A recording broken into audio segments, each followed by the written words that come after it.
Today, we're going to talk about the 4 questions that you should ask when you're buying home insurance. Yeah, absolutely. So these are, in my mind, the 4 most important questions that you should be asking yourself or asking your agent before you purchase a home insurance policy. Okay. So question 1 is, what will it cost to rebuild your home today?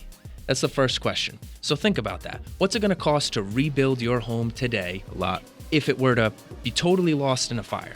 The reason why I say to ask this question is because you might be buying your home for one price, but the cost to rebuild it could be a totally different number. The market value of a 3-family home in Providence is what, Emilio? $275-ish? $275. A 3-family home in Providence might be 4,000 square feet. What's the average cost per square feet for construction? About 180. About 180. So 180 times 4,000, you're looking almost 800,000 to rebuild your home. And the flip side goes too. Suppose you were buying a small cottage on Narragansett Bay. I'm going to say 1,000 square foot cottage right on the bay in East Greenwich.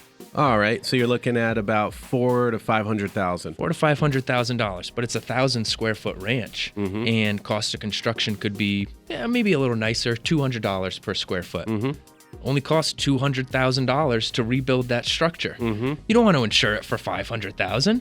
That's way more than you need to. You're paying for the view, the land, you're paying for the location. Exactly. So you're over-insuring your home in that situation. Number 2, how much coverage is enough to replace your stuff, the stuff inside the home? Because that's what home insurance is going to cover also. So think about the cost of replacing your big screen TV, your furniture, sporting gear, your holiday decor, clothing, appliances. What would it cost? Now, it's hard to put a number on that. Yeah. But you want to make sure you have enough. In the past, we would give clients, this is going way back, give clients a home inventory worksheet. Really? And basically to go in, it would give some ideas on, furniture, different things to kind of jog your memory and think of what do you have, right?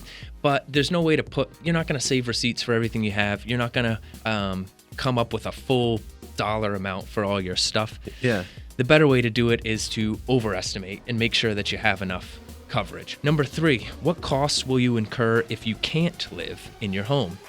So this is an important coverage on home insurance. It's called loss of use or additional living expenses. Home insurance does pay to cover the costs of living somewhere else. Like extended stay places. Exactly, in the event of a claim. So suppose you had a fire and your home needs to be rebuilt.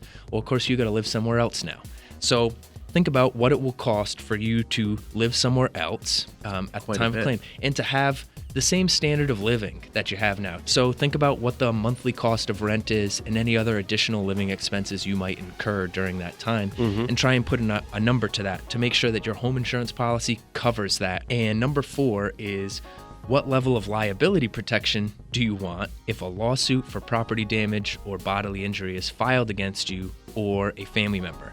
So again, home insurance is going to cover you in case somebody gets hurt and files a lawsuit against you. My recommendation, make sure that you have enough coverage to protect total amount of your assets. Sure. Let's say you had $100,000 of liability coverage on your insurance and somebody's suing you for $1 million.